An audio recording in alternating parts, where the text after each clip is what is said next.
মহান আল্লাহ কোরআনে কারীমের ভিতরে ইরশাদ করেছেন, ইন্না ইদ্দাতাশ শুহুরি ইনদাল্লাহি 12 শাহরান ফি কিতাবিল্লাহ।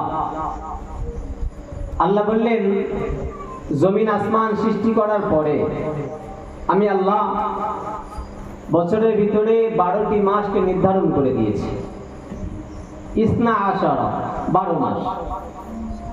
শাহরান ফি কিতাবিল্লাহ, কিতাব অনুযায়ী।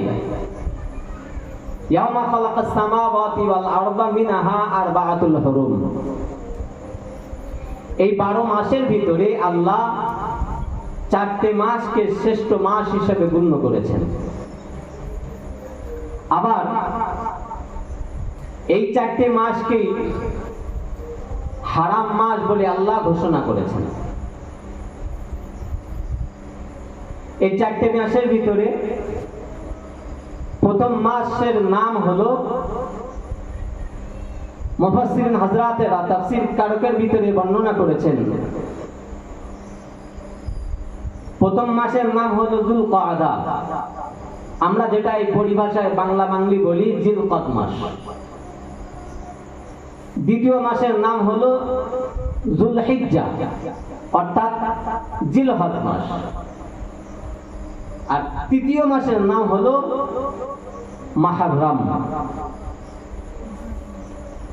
এই যুলকাদা, জিলহিজ্জা আর মুহররম, এই 3টে মাস গায়ে গায়ে।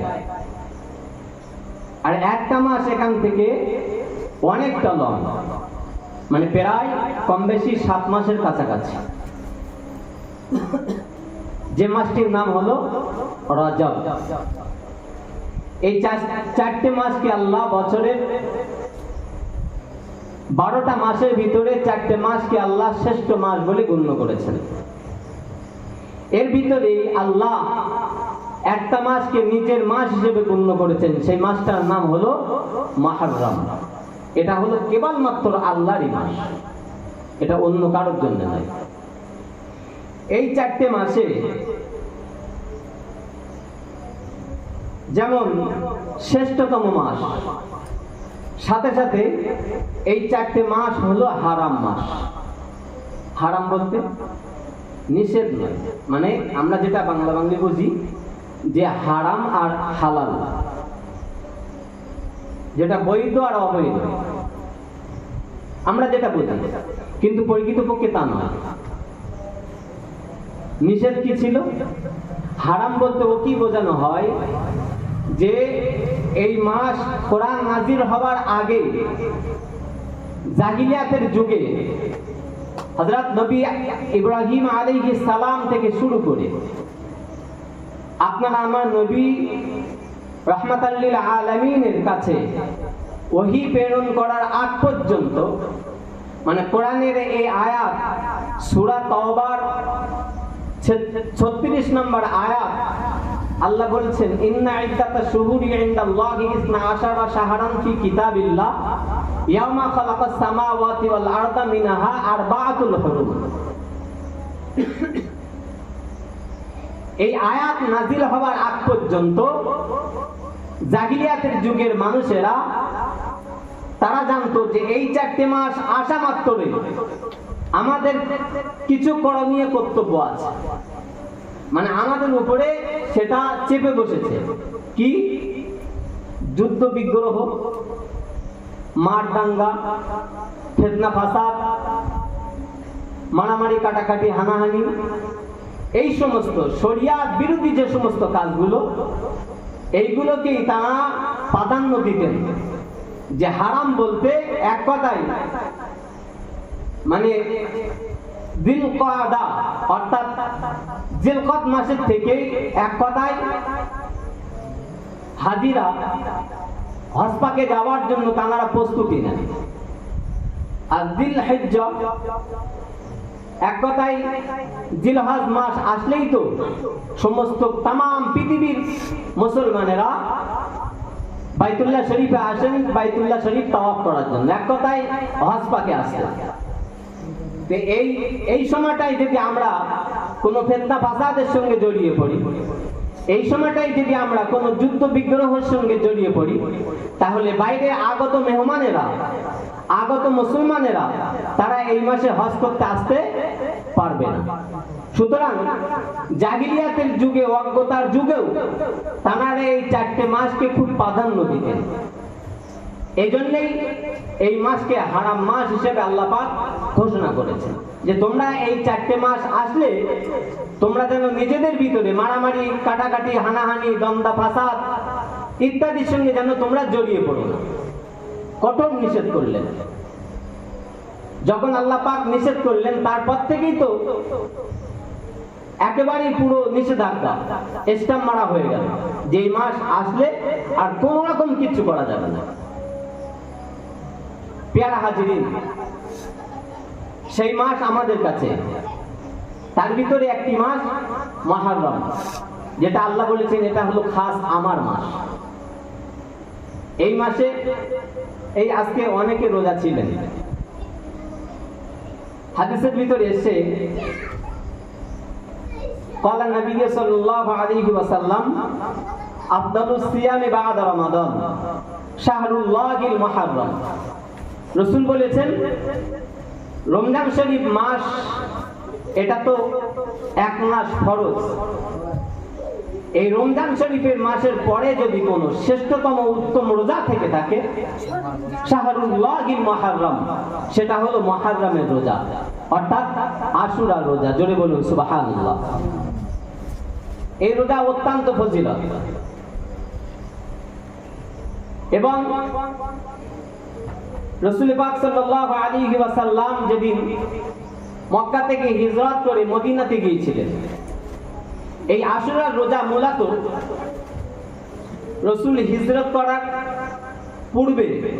পূর্ব মুহূর্ত পর্যন্ত, অর্থাৎ রমজান মাস উম্মতি মুহাম্মাদির উপরে ফরজ হওয়ার আগ পর্যন্ত এই আশুরার রোজা গোটা পৃথিবীর মানুষের কাছে, গোটা পৃথিবীর মুসলমানদের কাছে গ্রহণযোগ্য ছিল, বাধ্যতামূলক ছিল যে এই আশুরার রোজা করতেই হবে। এটা যেন তাদের কাছে ফরজ হিসেবে গণ্য ছিল। কিন্তু যেদিন থেকে রমজান মাস ফরজ হয়েছে, সেদিন থেকে এই আশুরার রোজা আর ফরজের জায়গায় নেই, ওয়াজিবের জায়গায় নেই। রাসূল কারীম সাল্লাল্লাহু আলাইহি ওয়াসাল্লাম মক্কা থেকে হিজরত করে মদিনাতে গেছেন। মদিনাতে যাওয়ার পরে রাসূল দেখছেন আশুরা অর্থাৎ মুহররম আসলে ইহুদি এবং খ্রিস্টানেরা তারা রোজা রাখতেন। কটা? একটা করে রোজা রাখতেন, কেবলমাত্র শুধু আশুরার দিনটাই রোজা রাখতেন। রাসূল তাদের কাছে জিজ্ঞাসা করলেন, তোমরা এই রোজাটা রাখো কেন? তোমরা এই রোজাটা রাখো কেন? কারণটা কি? তখন তারা বললেন, ইয়া মুহাম্মদ সাল্লাল্লাহু আলাইহি ওয়াসাল্লাম, আমরা এজন্যই রাখি যে এই আশুরার দিনে আমাদের উপরে যে নবীকে আল্লাহ পাঠিয়েছিলেন, সেই নবী হলেন হযরত মুসা আলাইহিস সালাম। আর এই মুসা আলাইহিস সালাম সহ বনি ইসরাইল, এক কথায় ফেরাউনের হাত থেকে আল্লাহ পাক এই দিনই তাকে নিষ্কৃতি দিয়েছিলেন, অর্থাৎ হেফাজত করেছিলেন। আমরা নবী মুসা আলাইহিস সালাম এই আশুরার দিন আসলে তিনি শুকর আনা স্বরূপ, মানে শুকরিয়া আদায়ের স্বরূপ আশুরার দিন আসলে তিনি রোজা রাখতেন। আমরা তানার এই অনুসরণ করে আমরা এই আশুরার দিন আসলে আশুরার রোজাটা রাখি। রাসূল কারীম সাল্লাল্লাহু আলাইহি ওয়াসাল্লাম সাহাবায়ে কেরামদেরকে ডেকে বললেন, শোনো, এবছর তো যেভাবে গেছে এ তো আর হাত নেই, আর তো পাওয়া যাবে না। যদি আল্লাহ পাক রব্বুল আলামিন আমি মুহাম্মদ সাল্লাল্লাহু আলাইহি ওয়াসাল্লামকে আল্লাহ হায়াতে রাখেন, আগামী বছর থেকে আমরা আশুরার রোজা রাখব। তবে আশুরার রোজা কেবলমাত্র একটা রাখবো না, একটা রাখলে ওদের সঙ্গে আমাদের সাদৃশ্য হয়ে যাবে। আমরা আশুরার রোজা রাখবো দুটো, হয় একদিন আগে অথবা একদিন পরে। পেয়ারা হাজিরিন, রাসূল পাক সাল্লাল্লাহু আলাইহি ওয়াসাল্লাম বলেছেন যে তোমরা রোজা রাখবে, আশুরার রোজা রাখবে, এটা তোমাদের উপরে বাধ্যতামূলক নয় যে তোমাদেরকে রাখতেই হবে। তোমরা ইচ্ছা করলে রাখতেও পারো, ইচ্ছা করলে ছাড়তেও পারো। তবে এই রোজার অত্যন্ত ফজিলত আছে এবং লাইলাতুল আশুরার রাতে যে নামাজ, এই নামাজের অত্যন্ত ফজিলত আছে। রাসূল বলেছেন যে আশুরা যে ব্যক্তি রোজা রাখলো, আশুরার রোজা যে ব্যক্তি রাখলো, আল্লাহ পাক রব্বুল আলামিন তার আমলনামায় 1 বছর রোজা রাখার সওয়াব তার আমলনামায় লিপিবদ্ধ করে দেন। জোরে বলুন সুবহানাল্লাহ। তাই এই রোজার গুরুত্ব অন্য রোজার তুলনায় অনেকটা বেশি। প্যারা হাজিরিন, আমরা এই আশুরার রাত আসলে আমরা একটু চিন্তা ভাবনা করি যে হযরত ইমাম হুসাইন রাদিয়াল্লাহু আনহু 72 অথবা 82 জন কাফেলাকে সঙ্গে নিয়ে কারবালার ময়দানে শহীদ বরণ করেছিলেন। আমরা তানার স্মরণে প্রতি বছর এই মাহফিলটা কায়েম হয় এবং গোটা পৃথিবী জগৎ, গোটা পৃথিবীর উম্মতি মুসলমান তারা এই দিনটাকে খুব প্রাধান্য দেয়। তবে এটা ভাববেন না যে এই লাইলাতুল আশুরার সঙ্গে বা এই আশুরার দিনে ইমাম হুসাইনের সঙ্গে তাৎপর্য রয়েছে, মিল আছে, এটা ভাববেন না। কারণ হযরত ইমাম হুসাইন রাদিয়াল্লাহু আনহু তিনি ইন্তেকাল করেছেন 61 হিজরি, আর রাসূল পাক সাল্লাল্লাহু আলাইহি ওয়াসাল্লাম দুনিয়া থেকে বিদায় নিয়েছেন, অর্থাৎ রাসূলের ওফাত হয়েছিলেন 10 শেষ অথবা 11 শুরু, 10 হিজরি অথবা 11 শুরু। তাই দেখা যাচ্ছে কোরআনের আয়াত নাজিল হয়েছে রাসূল করিম সাল্লাল্লাহু আলাইহি ওয়াসাল্লামের হায়াতে থাকা অবস্থায়, যে আয়াতটি আমি আপনাদের কাছে উপস্থাপন করেছি, সূরা তাওবার 36 নম্বর আয়াত। ইমাম হুসাইনের সঙ্গে এই আয়াতের কোনো সম্পর্ক নেই। এই আয়াতটি নাজিল হয়েছে ইমাম হুসাইন রাদিয়াল্লাহু আনহু শহীদ হওয়ার কম বেশি 50 বছর আগে। তবে এতটুকু বলা যেতে পারে যে রাসূল করিম সাল্লাল্লাহু আলাইহি ওয়াসাল্লাম ইমাম হুসাইন রাদিয়াল্লাহু আনহু এই 10ই মুহররম আশুরার দিনে কারবালার ময়দানে শহীদ হবেন, এটা রাসূল পাক সাল্লাল্লাহু আলাইহি ওয়াসাল্লাম ভবিষ্যৎবাণী করে গিয়েছিলেন। ইমাম হুসাইন রাদিয়াল্লাহু আনহু যখন দুনিয়াতে আসেন, যখন আম্মাজান হযরত মা ফাতেমা রাদিয়াল্লাহু আনহার গর্ভে ইমাম হুসাইন যখন দুনিয়াতে তাশরীফ আনেননি, তার আগে রাসূল পাক সাল্লাল্লাহু আলাইহি ওয়াসাল্লাম ইমাম হুসাইনের শহীদ হওয়ার কথা ভবিষ্যৎবাণী করে গিয়েছিলেন। হাদিস পাকের ভিতরে এসে রাসূল করিম সাল্লাল্লাহু আলাইহি ওয়াসাল্লামের চাচিমা অর্থাৎ হযরত ইবনে আব্বাস রাদিয়াল্লাহু আনহু তানার স্ত্রী এবং রাইসুল মুফাসসিরিন, জানাকে আমরা আমাদের পরিভাষায় বলি ঈশ্বরচন্দ্র বিদ্যাসাগর, আমরা বলি না ঈশ্বরচন্দ্র বিদ্যাসাগর বিরাট শিক্ষিত ব্যক্তি। তো মুফাসসিরিনদের যিনি লিডার, তার নাম হচ্ছেন হযরত আব্দুল্লাহ ইবনে আব্বাস রাদিয়াল্লাহু তাআলা আনহু। এই আব্বাস রাদিয়াল্লাহু আনহুর বেটা আব্দুল্লাহ ইবনে আব্বাস, ইনি হচ্ছেন রাইসুল মুফাসসিরিন। এই আব্দুল্লাহ ইবনে আব্বাসের মা রাসূল পাক সাল্লাল্লাহু আলাইহি ওয়াসাল্লামের সম্পর্কে চাচিমা, নাম উম্মে ফজল বিনতে হারিস। এই উম্মে ফজল বিনতে হারিস একদিন রাতের বেলা শুয়ে আছে, হঠাৎ তিনি স্বপ্নযোগে দেখছেন যে রাসূল পাক সাল্লাল্লাহু আলাইহি ওয়াসাল্লামের দেহের এক খণ্ড গোশত কেটে উম্মে ফজল বিনতে হারিসের কোলে রাখা হয়। এই যে স্বপ্নটি দেখলেন রাসূল পাক সাল্লাল্লাহু আলাইহি ওয়াসাল্লামের চাচিমা,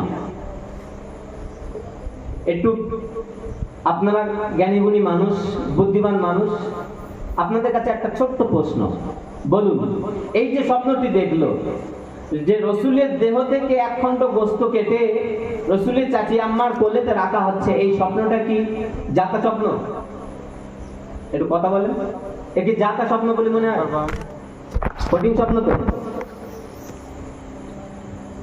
হযরত উম্মে ফজল বিনতে হারিস রাদিয়াল্লাহু তাআলা আনহা, তিনি এই স্বপ্নটি দেখার পরে হঠাৎ তার ঘুম ভেঙে গেছে। ঘুম ভেঙে যাওয়ার পর তিনি চিন্তা করছেন, আমি এই স্বপ্ন দেখলাম কেন? এ তো বিশাল একটা ভয়াবহ স্বপ্ন, বিশাল একটা ভয়াবহ স্বপ্ন। এই স্বপ্নটুকু কেন আমি দেখলাম? উম্মে ফজল বিনতে হারিস রাদিয়াল্লাহু তাআলা আনহা হযরত আব্দুল্লাহ ইবনে আব্বাস রাদিয়াল্লাহু তাআলা আনহু আম্মা জান तमाम রাত আর ঘুমাতে পারলেন না, চোখে চোখ মেলাতে আর পারলেন না। তিনি চিন্তা করলেন যে রাসূল পাক সাল্লাল্লাহু আলাইহি ওয়াসাল্লামের কি কোনো ক্ষতি হবে? তিনি রাসূলকে নিয়ে গবেষণা করতে লাগলেন तमाम রাত। আর এই স্বপ্নের কথাটি তার মনের কাছে বারবার উদয় হচ্ছে যে আমি কেন এই স্বপ্নটি দেখলাম। আমার মুসলমানের ভাইরা, আমার মুসলমানের নওজওয়ান তরুণেরা, রাসূল পাক সাল্লাল্লাহু আলাইহি ওয়াসাল্লামের চাচি আম্মা জান হযরত আব্দুল্লাহ ইবনে আব্বাস রাদিয়াল্লাহু তাআলা আনহুর আম্মা জান হযরত উম্মে ফজল বিনতে হারিস রাদিয়াল্লাহু তাআলা আনহা तमाम রাত আর ঘুমাতে পারলেন না, চোখে আর চোখ মেলাতে পারলেন না। কেন আমি এই স্বপ্নটুকু দেখলাম? কেন আমি এই স্বপ্নটুকু দেখলাম? আহারে মুহাম্মাদের কি কোনো ক্ষতি হওয়ার লক্ষণ দেখা যায়? মুহাম্মাদের কি কোনো ক্ষতি হবে? এই চিন্তা ভাবনা করতে লেগেছেন। এ নবী উম্মতিরা, হযরত উম্মে ফজল বিনতে হারিস রাদিয়াল্লাহু তাআলা আনহা तमाम রাত অতিবাহিত করে দিলেন। সকালবেলা যেই না সকাল হয়েছে, উম্মে ফজল বিনতে হারিস রাদিয়াল্লাহু তাআলা আনহা ছুটতে লেগেছেন, ঘর থেকে বার হয়ে ছুটতে লেগেছেন। আপনার আমার নবী, নূর নবী, দয়ার নবী, রাহমাতাল লিল আলামিনের দরবারে গিয়ে হাজির হয়ে গেছেন। নবীকে দিয়ে সালাম দিলেন, আসসালামু আলাইকা ইয়া রাসূলুল্লাহ, আসসালামু আলাইকা ইয়া হাবিবাল্লাহ। নবী আমার সালামের জবাব দিলেন। নবী আমার সালামের জবাব দিয়ে জিজ্ঞাসা করলেন, ও আমার চাচি আম্মা জান, কি খবর? এত ভোরের বেলাতে আপনি এত সকাল সকাল আপনি আমার কাছে কেন এসেছেন? কি মন নিয়ে আপনি আমার কাছে এসেছেন? এ নবী উম্মতিরা, হযরত উম্মে ফজল বিনতে হারিস রাদিয়াল্লাহু তাআলা আনহা ওই সময় দিয়ে বলতে লেগেছেন, ইয়া রাসূলুল্লাহ, হাবিবাল্লাহ, হুজুর তুমি মাফ করুন, গোস্তাকি আমায় ক্ষমা করুন। আমি গত রাতের বেলাতে একটা স্বপ্ন দেখেছি। ইন্নী রাআইতু হুলুমান মুনকারাল লাইলাতা, ইয়া রাসূলুল্লাহ, হাবিবাল্লাহ, হুজুর আমি একটা স্বপ্ন দেখেছি, যে স্বপ্নের ব্যাখ্যাটা জানার জন্য আমি উম্মে ফজল বিনতে হারিস আপনার দরবারে এসে হাজির হয়ে গিয়েছি। নবী আমার জিজ্ঞাসা করলেন, ক্বালা নাম, কি স্বপ্ন আপনি দেখেছেন? উম্মে ফজল বিনতে হারিস রাদিয়াল্লাহু তাআলা আনহা বলতে লেগেছেন, ক্বালাত ইন্নাহু শাদীদুন, ইয়া রাসূলুল্লাহ, হাবিবাল্লাহ, হুজুর আমি যে স্বপ্নটুকু দেখেছি ওই স্বপ্নের বর্ণনা, ওই স্বপ্নের কথাটুকু আমি আপনার কাছে ব্যক্ত করতে পারছি না। আমি আপনার কাছে ব্যক্ত করতে পারছি না। কেন আপনি আমার কাছে ব্যক্ত করতে পারছেন না? এই নবী উম্মতিরা, আপনারা আমার নবী, নূর নবী, দয়ার নবী, রাহমাতাল লিল আলামিনের চাচি আম্মা জান হযরত উম্মে ফজল বিনতে হারিস রাদিয়াল্লাহু তাআলা আনহা ওই সময়তে বলতে লেগেছে, ইয়া রাসূলুল্লাহ, হাবিবাল্লাহ, হুজুর আমি যে স্বপ্নটুকু দেখেছি অত্যন্ত ভয়াবহ স্বপ্ন আমি দেখলাম, অত্যন্ত ভয়াবহ স্বপ্ন আমি দেখলাম। যে স্বপ্নের বর্ণনা আমি আপনার কাছে দিতে পারছি না, আমি আপনার কাছে দিতে পারছি না। যখন উম্মে ফজল বিনতে হারিস রাদিয়াল্লাহু তাআলা আনহা আপনার আমার নবী তো নবী নবী রাহমাতাল লিল আলামিনের সঙ্গে স্বপ্নের কথাটুকু বলছেন, রাসূল পাক সাল্লাল্লাহু আলাইহি ওয়াসাল্লাম দেখতে পেলেন উম্মে ফজল বিনতে হারিসের চোখ দিয়ে top top top top top top করে পানিগুলো গড়িয়ে গড়িয়ে পড়ে। রাসূল পাক সাল্লাল্লাহু আলাইহি ওয়াসাল্লাম ওই সময় জিজ্ঞাসা করলেন, ও আমার চাচি আম্মা জান, আপনি যদি স্বপ্নের বর্ণনাটুকু আপনার নবী মুহাম্মদ সাল্লাল্লাহু আলাইহি ওয়াসাল্লামের কাছে যদি আপনি না দিতে পারেন, আমি মুহাম্মদুর রাসূলুল্লাহ সাল্লাল্লাহু আলাইহি ওয়াসাল্লাম আপনার স্বপ্নের ব্যাখ্যাটুকু আমি কেমন করে করব? আপনি যদি আপনার স্বপ্নের বর্ণনাটুকু যদি আপনি আমাকে না শোনাতে পারেন, তাহলে আমি পূর্ণাঙ্গভাবে আপনার স্বপ্নের ব্যাখ্যা করব কিভাবে? আপনি বলুন। উম্মে ফজল বিনতে হারিস রাদিয়াল্লাহু আনহা স্বপ্নের ব্যাখ্যাটুকু বললেন, স্বপ্নের বর্ণনাটুকু বললেন। কি স্বপ্ন? ইয়া রাসূলুল্লাহ, আমি গত রাতের বেলা স্বপ্ন দেখছি যে আপনার দেহের এক খণ্ড গোশত কেটে আমি উম্মে ফজল বিনতে হারিস আমার কোলেতে রাখা হলো। এই স্বপ্নটুকু দেখার পরে তামাম রাত আমি ঘুমাতে পারি না। কেন আমি এই স্বপ্ন দেখলাম? আপনার কি কোনো ক্ষতি হবার লক্ষণ এর ভিতরে? বারংবার আমি আমার মনের ভিতরে এই স্বপ্নের কথাটুকু উকিঝুঁকি মারে। ইয়া রাসূলুল্লাহ, সকাল না হতেই আমি আপনার দরবারে ছুটে এসেছি স্বপ্নের ব্যাখ্যাটুকু জানার জন্য। নবী বললেন, রাআইতুল খায়র। কি বললেন? রাআইতুল খায়র। চাচিমা, আপনি যে স্বপ্ন দেখেছেন এই স্বপ্নটা হলো অতি উত্তম স্বপ্ন। জোরে বলুন সুবহানাল্লাহ। উম্মে ফজল বিনতে হারিস রাদিয়াল্লাহু আনহা বলছেন, আমি দেখলাম খারাপ স্বপ্ন, আমি দেখলাম অত্যন্ত ভয়াবহ স্বপ্ন, আর আপনি বলছেন যে অত্যন্ত ভালো উত্তম স্বপ্ন। এটা কেমন করে হয়?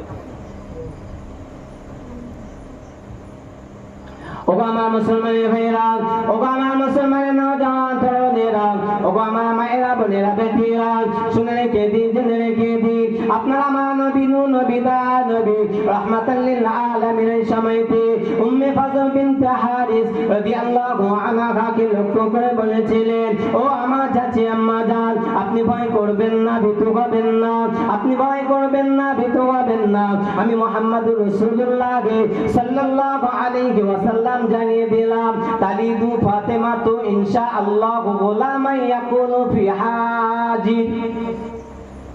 তালিদু ফাতেমা তো ইনশাআল্লাহ গোলামাই ইয়াকুলু ফি হাজির। ওগো আমার চাচি আম্মা জান, আপনি যে স্বপ্নটুকু দেখেছেন যে আপনার কোলের উপরে আমি মুহাম্মদ সাল্লাল্লাহু আলাইহি ওয়াসাল্লাম আমার দেহের এক খণ্ড গোশত কেটে আপনার দেহে আপনার কোলের উপরে রাখা হলো, আপনার কোলের উপরে রাখা হলো, তার মানে হলো স্বপ্নের ব্যাখ্যা হলো, ও আমার চাচি আম্মা জান, আপনি শুনে রেখে দিন, জেনে রেখে দিন, আমার কলিজার টুকরি ফাতেমা, আমার কলিজার টুকরি ফাতেমা, হযরতে ফাতেমা রাদিয়াল্লাহু আনহা তিনি আবার অন্তঃসত্ত্বা হয়ে পড়েছেন। আমার ফাতেমা তিনি আবার গর্ভবতী হয়েছেন, তিনি গর্ভে সন্তান ধারণ করেছেন। চাচিমা, আপনি যে স্বপ্ন দেখেছেন না, ওই স্বপ্নের ব্যাখ্যা হলো যে আমার ফাতেমা আবার একটা সন্তান গর্ভে ধারণ করেছে, অতি শীঘ্রই সেই সন্তান দুনিয়াতে তাশরীফ আনবে। শুধু সন্তান বলে ক্ষান্ত হননি, রাসূল বললেন সেটা হবে একটি পুত্র সন্তান। জোরে বলুন সুবহানাল্লাহ। শুধু তাই নয়, রাসূল আরো বলেছেন শুধু পুত্র সন্তান না, ওই সন্তানটির নাম রাখা হবে হযরত হুসাইন রাদিয়াল্লাহু আনহু। জোরে বলুন সুবহানাল্লাহ। আর ফাতেমা যেই না সন্তান প্রসব করবেন, দুনিয়াতে হযরত হুসাইন রাদিয়াল্লাহু আনহু দুনিয়াতে যেই না তাশরীফ আনবে, ওই তাশরীফ আনার কিছুদিন পরে ইমাম হুসাইনের লালন পালনের দায়িত্ব আপনার কোলেতেই দেওয়া হবে। এজন্যই আমি রাসূল পাক সাল্লাল্লাহু আলাইহি ওয়াসাল্লামের দেহের এক খণ্ড গোশত কেটে আপনার কোলেতে রাখা হলো। জোরে বলুন সুবহানাল্লাহ। তাহলে এই কথাই বোঝা যায় যে রাসূল পাক সাল্লাল্লাহু আলাইহি ওয়াসাল্লামের দৌহিত্রী, অর্থাৎ রাসূল পাক সাল্লাল্লাহু আলাইহি ওয়াসাল্লামের নওয়াসা ইমাম হুসাইন রাদিয়াল্লাহু আনহু কারবালার ময়দানে শহীদ হওয়ার অনেক আগে, তিনি জন্ম পৃথিবীতে আসার আগে রাসূল পাক সাল্লাল্লাহু আলাইহি ওয়াসাল্লাম তার ভবিষ্যৎবাণী করে দিয়েছিলেন। শুধু তাই নয়, হযরত ইমাম হুসাইন দুনিয়াতে তাশরীফ আনলেন। দুনিয়াতে তাশরীফ আনার পরে ইমাম হুসাইনকে উম্মে ফজল বিনতে হারিসের কোলে তার লালন পালনের দায়িত্ব দেওয়া হয়। উম্মে ফজল বিনতে হারিস হযরত ইমাম হুসাইন রাদিয়াল্লাহু আনহুকে নিয়ে প্রতিদিন রাসূল পাক সাল্লাল্লাহু আলাইহি ওয়াসাল্লামের দরবারে নিয়ে যেতেন। আর রাসূল ইমাম হুসাইনকে কোলে নিয়ে অত্যন্ত আদর সোহাগ করতেন, অত্যন্ত আদর সোহাগ করতেন। গালে মুখে চুমা খেতেন। দেহের বিভিন্ন অঙ্গে রাসূল পাক সাল্লাল্লাহু আলাইহি ওয়াসাল্লাম নূরের ঠোঁট দিয়ে চুমা খেয়েছেন। এক তারিখে হযরত উম্মে ফজল বিনতে হারিস রাদিয়াল্লাহু আনহা হযরত ইমাম হুসাইন রাদিয়াল্লাহু আনহুকে নিয়ে রাসূল পাক সাল্লাল্লাহু আলাইহি ওয়াসাল্লামের দরবারে নিয়ে গেছেন। রাসূল কোলে তুললেন।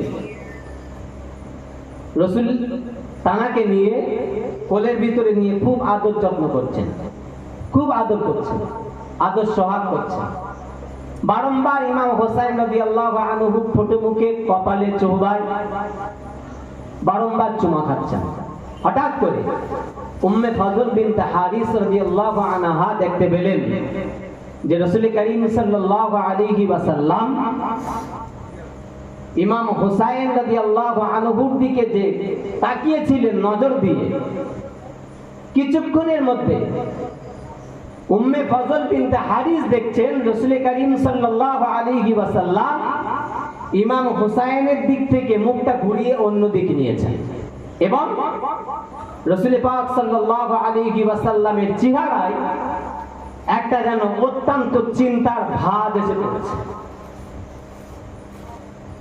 শুধু তাই নয়, উম্মে ফজল বিনতে হারিস তিনি লক্ষ্য করছেন যে রাসূল করিম সাল্লাল্লাহু আলাইহি ওয়াসাল্লামের চেহারায় একটা চিন্তার ভাঁজ এসে পড়েছে।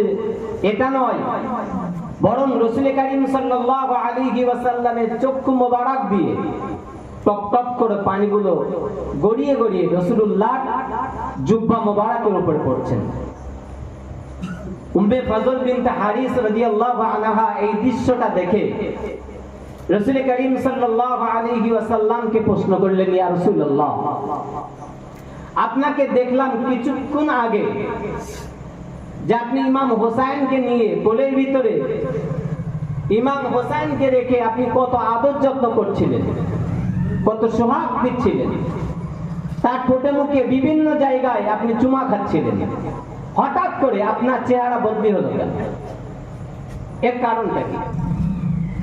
আমার মুসলমানের ভাইরা, আমার মুসলমানের নওজওয়ান তরুণেরা, ও আমার মায়েরা, বোনেরা, বেটিরা, কিতাবের ভিতরে বর্ণনা এসেছে, তারিখে ইসলামের ভিতরে বর্ণনা এসেছে, রাসূল করিম সাল্লাল্লাহু আলাইহি ওয়াসাল্লাম ওই সময় উম্মে ফজল বিনতে হারিস রাদিয়াল্লাহু তাআলা আনহাকে লক্ষ্য করে বলেছিলেন, ও আমার চাচি আম্মা জান, আপনি যেটা দেখেছেন সত্য দেখেছেন।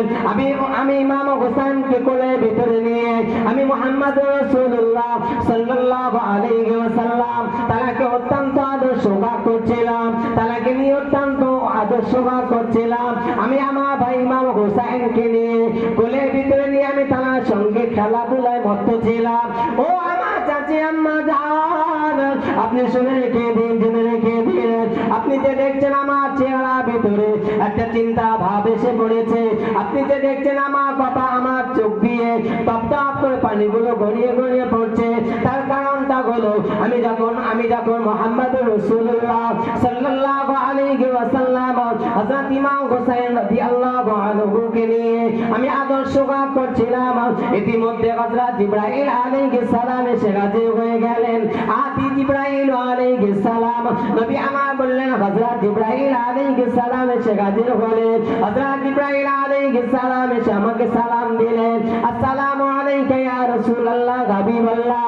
নবী আমার বললেন, আমি সালামের জবাব দিলাম। হযরত জিবরাইল আলাইহিস সালাম ওই সময়তে আমাকে লক্ষ্য করে বললেন, ইয়া রাসূলুল্লাহ হাবিবাল্লাহ, হুজুর আপনার কোলে তো ওটাকে বলল, এটা আমার দৌগিত্রী, এটা আমার নওয়াসা হযরত ইমাম হুসাইন রাদিয়াল্লাহু আনহু।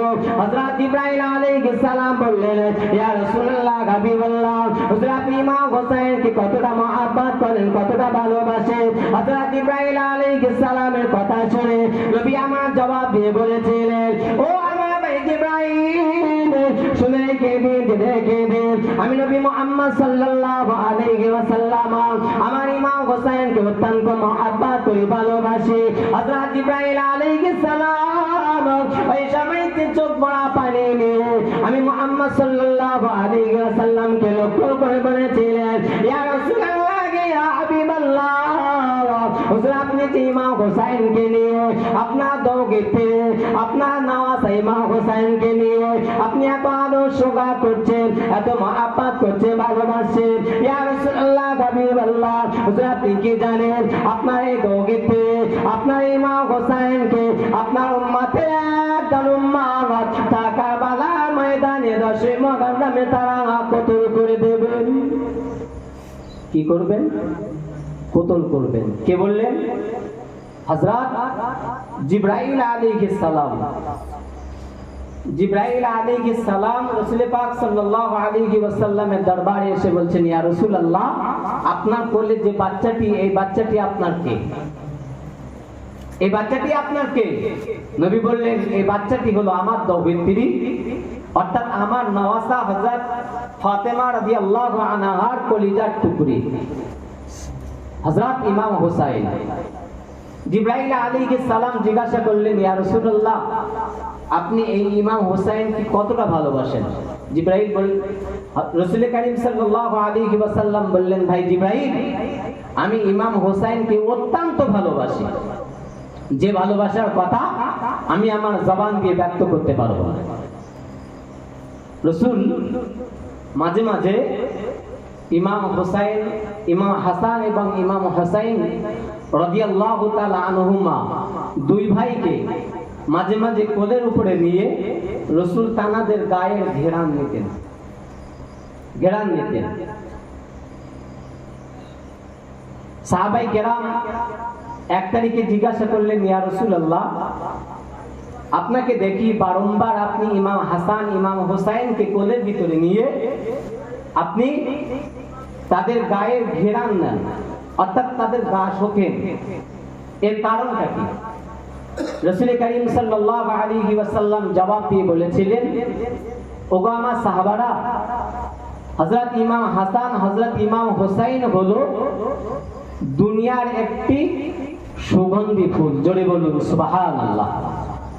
আমি মুহাম্মদ সাল্লাল্লাহু আলাইহি ওয়াসাল্লাম এই দুই ভাইকে কোলের ভিতরে নিয়ে যখন আমি এদের গায়ে নাক দিয়ে ঘেরান নিই, অর্থাৎ আমি এদের গায়ে যখন নাক থেকে শুকি, ওদের গায়ে গন্ধ নেই, আমি ওদের গায়ের গন্ধ পাইনি, বরং আল্লাহ পাকের দয়ার জান্নাতের ঘেরানটুকু পাই। জোরে বলুন সুবহানাল্লাহ। হযরত জিবরাইল আলাইহিস সালাম বলছেন, ইয়া রাসূলুল্লাহ, আপনি একে এত ভালোবাসেন, এত মহব্বত করেন, আর আপনার এই দৌহিত্রী, আপনার এই নওয়াসাকে আপনার উম্মতের ভিতরে একদল উম্মত তারা কারবালার ময়দানে নির্মমভাবে তারা কতল করবেন, শহীদ করবেন। রাসূল পাক সাল্লাল্লাহু আলাইহি ওয়াসাল্লাম যখন এই কথা শুনলেন, রাসূলুল্লাহ আর ঠিক থাকতে পারলেন না, রাসূলুল্লাহর চেহারা বিগলিত হয়ে গেল। চেহারার ভিতরে যেন একটা চিন্তার ভাব এসে পড়লেন এবং চোখ দিয়ে টপ টপ করে পানি পড়তে শুরু করলেন।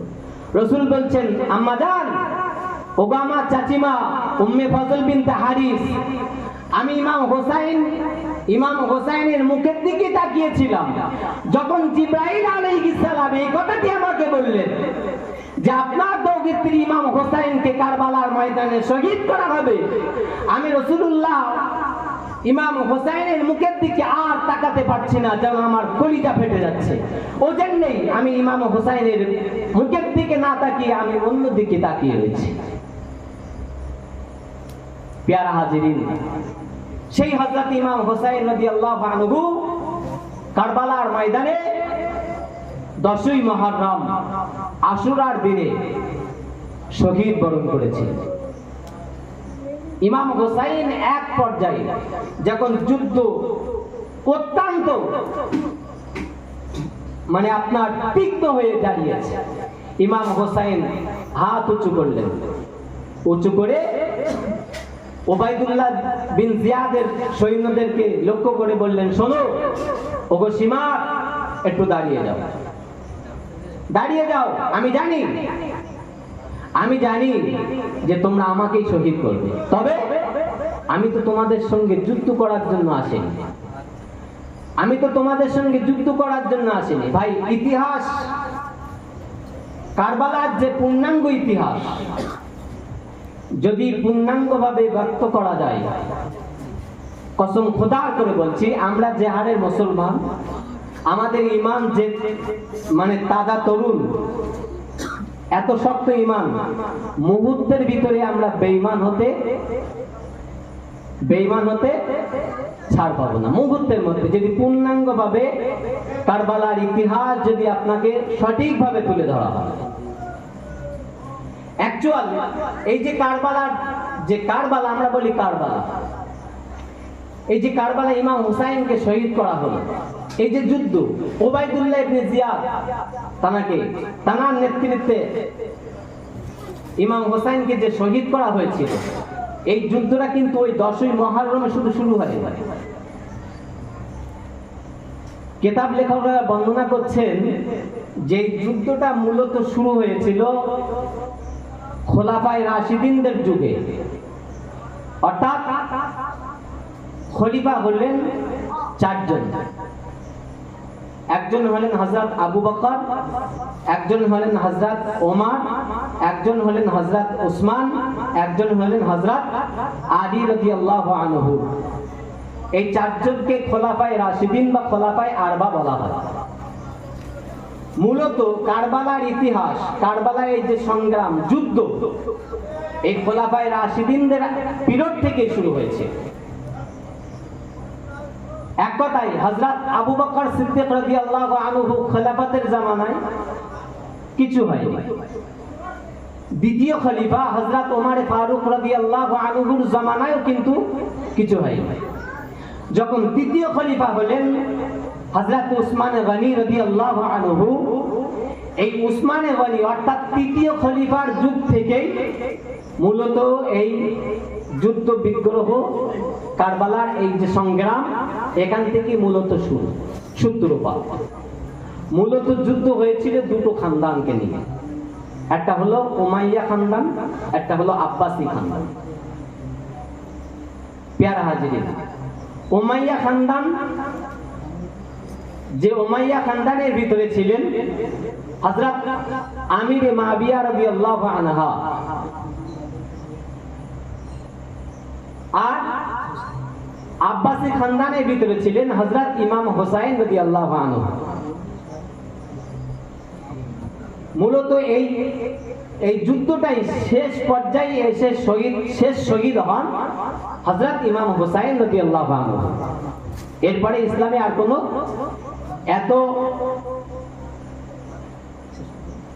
এত যুদ্ধ আর হয়নি। প্যারা হাজিরিন, তাহলে যদি মূলত আমরা সঠিক তত্ত্বটা গোড়ার থেকে শুনতে আসি, আমাদের ভিতরে ইমানি দুর্বলতা এসে যায়। কারণ একদিকে রাসূল বলেছেন আসহাবিকান নুজুম, আমার একজন সাহাবা হলো আকাশের একটা নক্ষত্র সমান। জোরে বলুন সুবহানাল্লাহ। উমাইয়া খানদানের ভিতরে রয়েছেন হযরত আমির মুআবিয়া রাদিয়াল্লাহু আনহু, আর আব্বাসী খানদানের ভিতরে রয়েছেন হযরত ইমাম হুসাইন রাদিয়াল্লাহু আনহু। মানে আমিরে মুয়াবিয়া রাদিয়াল্লাহু আনহা আর আব্বাসী খানদানের ভিতরে রয়েছেন হযরত ইমাম হুসাইন রাদিয়াল্লাহু আনহু এবং আরো বিশিষ্ট সাহাবারা ছিলেন। তো আমরা যদি মূলত কারবালার পূর্ণাঙ্গ ইতিহাস শুনি তাহলে আমরা বিচারক হয়ে যাব, অর্থাৎ আমরা ভুল এবং সঠিক ভুল আর সঠিক জিনিসটা আমরা ধরে ফেলি, কিন্তু সঠিক জিনিসটা যদি ব্যক্ত করি আমাদের ঈমান দুর্বল, ঈমান চলে যাওয়া সম্ভব না থাকবে। অনেক বিজ্ঞ আলেম এই কারবালার ইতিহাস লিখতে লিখতে তারা ঈমান হারা হয়ে গেছেন। পেয়ারা হাজিরিন, মূলত বলার উদ্দেশ্য ইমাম হুসাইন কারবালার ময়দানে শহীদ হয়েছেন। শুধু তাই নয়, শহীদ হওয়ার পরে আর একটা জিনিস আপনাকে বলি, আমরা হয়তো অনেকে জানি অনেকে জানি না। 2 মিনিট সময় ইমাম হুসাইন রাদিয়াল্লাহু আনহুর ইন্তেকালের পরে অর্থাৎ শহীদ হওয়ার পরে সেই জিনিসটা দেখা গিয়েছিল। তার আগ পর্যন্ত পৃথিবীতে ওই জিনিসটা দেখা যায়নি, আর সেই দিন থেকে কিয়ামতের আগ পর্যন্ত দেখা যাবে। সেটা হলো, আমরা দেখি পশ্চিম আকাশে যখন সূর্য অস্ত যায়, সূর্য যখন অস্ত যাওয়ার শুরু করে পশ্চিম আকাশে দেখবেন একটা লালাই ভাব আসে, লালা ভাব মানে লাল রঙের একটা ভাব এসে যায় আকাশে। লেখকেরা বর্ণনা করছেন যে ইমাম হুসাইন রাদিয়াল্লাহু আনহু শহীদ হওয়ার আগ পর্যন্ত, পূর্ব মুহূর্ত পর্যন্ত গোটা পৃথিবীতে এই আকাশের লালিমা ভাব কোনোদিন আমরা দেখতে পাইনি। ইমাম হুসাইন যেদিনে শহীদ হয়েছিলেন অর্থাৎ 10ই মুহররমে, সেই দিন সন্ধ্যা থেকে এই আকাশের লালিমা ভাবটা এসে গেল এবং ঐতিহাসিকরা ইতিহাসের ভিতরে বর্ণনা করছেন এই লালিমা ভাবটা কিয়ামতের আগ পর্যন্ত থাকবে। ইমাম হুসাইন রাদিয়াল্লাহু আনহু শহীদ হওয়ার পিছনে অনেকগুলো কারণ ছিল। সংক্ষেপ সময় বক্তব্য সংক্ষেপ করলাম, মুখতাসার করলাম। আমার জন্য দোয়া রাখবেন। আল্লাহ পাক রব্বুল আলামিন যা কিছু বলার এবং যা কিছু আমাদেরকে শোনার, যতটুকু শুনিয়েছেন এবং যতটুকু আল্লাহ বলিয়ে নিয়েছেন, এর উপরে আল্লাহ যেন জীবন গঠন করার তৌফিক দান করেন, বেশি বেশি আমল করার তৌফিক দান করেন। বলুন সকলে আল্লাহুম্মা আমিন। ওয়া আখিরু দাওয়ানা আনিল হামদুলিল্লাহি রাব্বিল আলামিন। আসুন বিশ্বনবী সাল্লাল্লাহু আলাইহি ওয়াসাল্লামের শানে একটু সালামের নজরানা পেশ করি। ইয়া নবী সালামুন।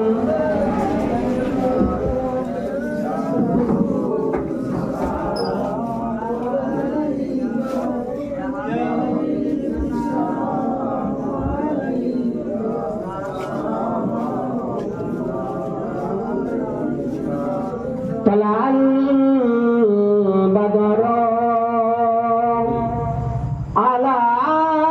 علينا من ثنيات الوداع وجب الشكر علينا مدى لله داعي يا نبي سلام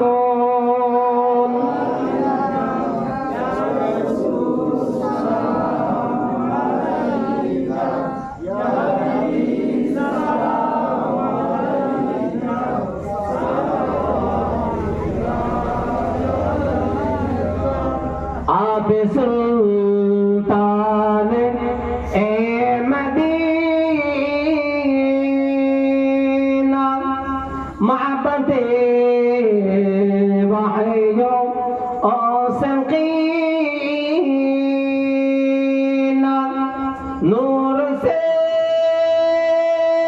मामूर ऐसी मिस्र से पसीना या नबी सलाम